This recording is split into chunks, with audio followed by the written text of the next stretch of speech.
Hi, I'm so happy I joined your membership program. I lost 15 pounds. Wine is going to be a tough one to avoid. Any suggestions? I need support during the holidays. I'm so thankful for you both. So first of all, thank you. We're thankful that you're here. So last week we did a class at our local store and we really dove into how do we find a low sugar wine? It's not necessarily all that easy.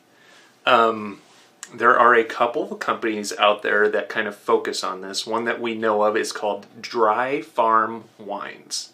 If you look up their website, they import pretty much strictly low residual sugar wines from Europe. Everything that we've ever had that they've poured during a tasting was amazing. We also, my ex-wife's husband is a distributor for a wine company in the state that we live in.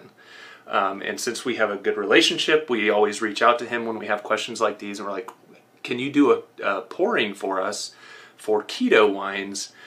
He's like, well, what would that be? And we're like, well, they'd have to have low sugar. And so he had to go out and kind of find the wines that have low residual sugar. So I think it was Dark Horse Winery. Mm-hmm. Dark Horse Winery had probably 4 or 5 that I would consider really, really low residual sugar wines. So if you consider a glass of wine 4 ounces, some of these wines had no more than 0.17 or 0.2 grams of sugar per 4 ounces.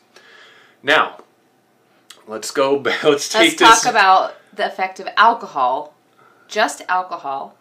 So vodka, no sugar, right? Right, no just sugar, alcohol. Straight alcohol. So what happens to weight loss when you drink alcohol?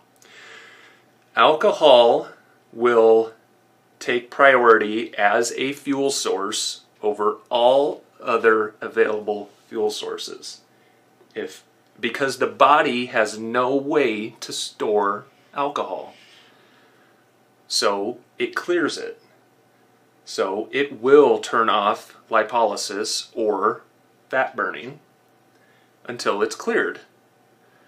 It also lowers your inhibitions, which means resisting. Like if you're at a party, you're surrounded by things that you don't want to eat. You're choosing not to eat.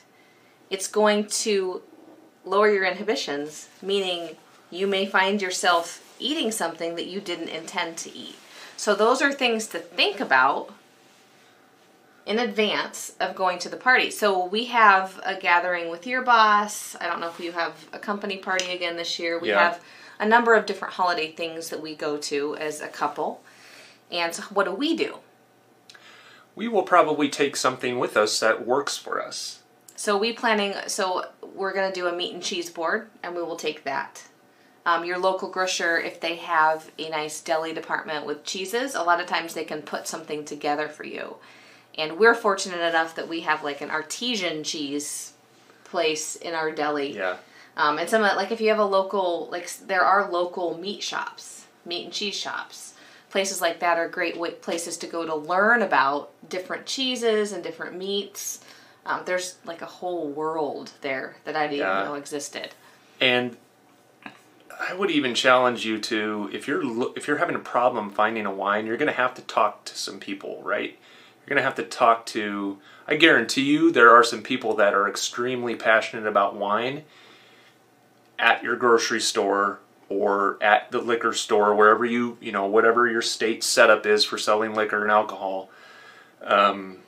There are some people that will talk your ear off and will be able to, a lot of people don't even have the term residual sugar in their lexicon.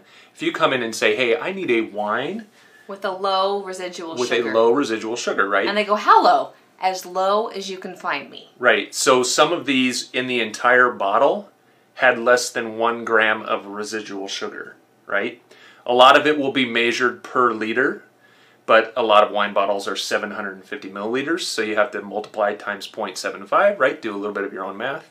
So, and the reason we're going into this really deeply is because this is a big deal this holiday. People like to have a glass of wine with their meals and things like that. Also, red wine, still, I think, really good for you, though. Like, resveratrol is an extremely powerful antioxidant. So the key is you don't want to drink too much. Because one interesting thing is when you're in ketosis, alcohol also impacts you faster. Yes. So you shouldn't have to drink as much to enjoy the same effects. Right. So think about, okay, I'm going to have 1 glass of wine tonight because I don't want my inhibitions to be too low, and I'm going to really milk it, right? Sip on it, enjoy it, make it last as long as you can. So then there's some other tricks that you can do at holiday parties. So people don't necessarily, things that we do at our holiday parties. We'll just go up and ask for sparkling water, right, with a straw and a lime on the side, and then it looks like, oh, well, what are you drinking? Oh, vodka and water. Yeah. You know, you can get away with kind of, because people really are, especially the holidays, they're kind of obsessed with what's in your cup, right? What's on your plate and what's in your cup. Because they want, it's a social thing. It's totally normal. It's a social thing. Everybody wants to feel connected and accepted. And so you just kind of create an illusion. It's not about lying or being dishonest. It's just about creating an illusion. It's why you drink Natty Light when your friends are drinking Natty Light. Not because it's good, but because you want to be part of the group, and it's fun to be part of the group. Yeah. So hopefully those tips helped you.